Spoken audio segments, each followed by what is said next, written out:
Welcome to Flip Profits. This is Brad in Craigslist Boston free section, and let's begin how to make $50 an hour flipping items. First of all, don't ever take pianos. You need to go get a mover for them. Moving right along, we see an antique metronome. You could get $25 to $50 for that on eBay.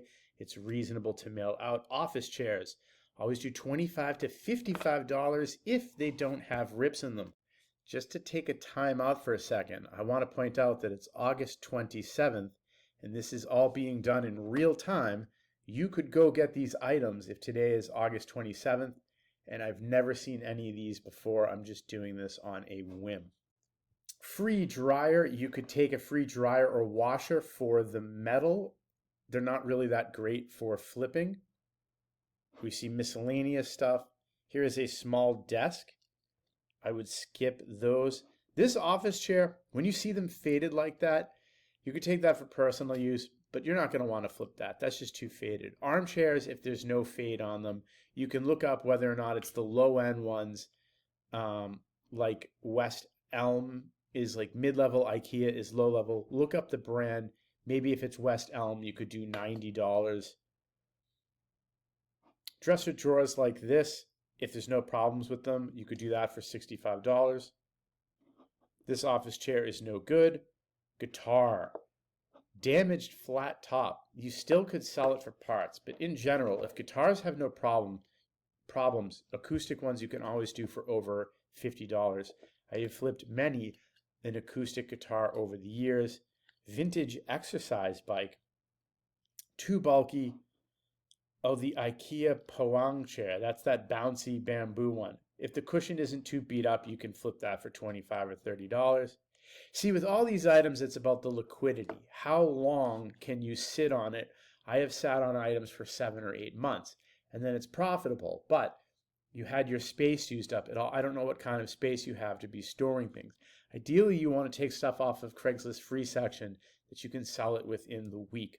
Like heavy bags, for example, different sports equipment, really good office chairs.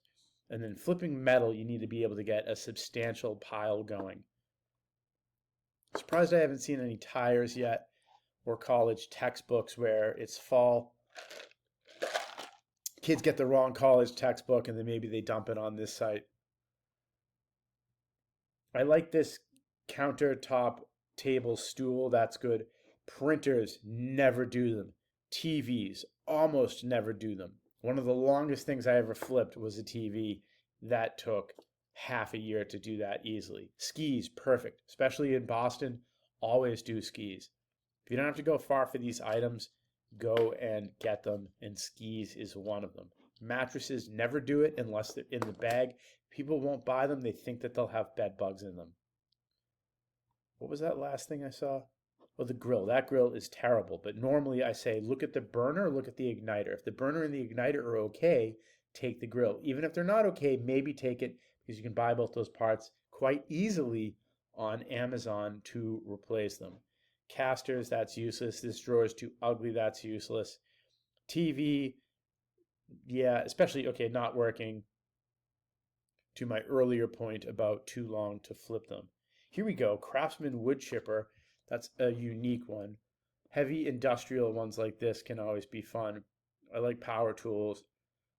Tecumseh engine, a U-starter fluid to start it. Runs fine once it starts. Probably needs, this is classic, probably needs the carb cleaner replaced. Either you can do that, or you can just tell whoever you're selling it to that, and they will understand it, and they will go do that same thing themselves. I'm going to wrap the video up here. Put any questions that you have in the comments.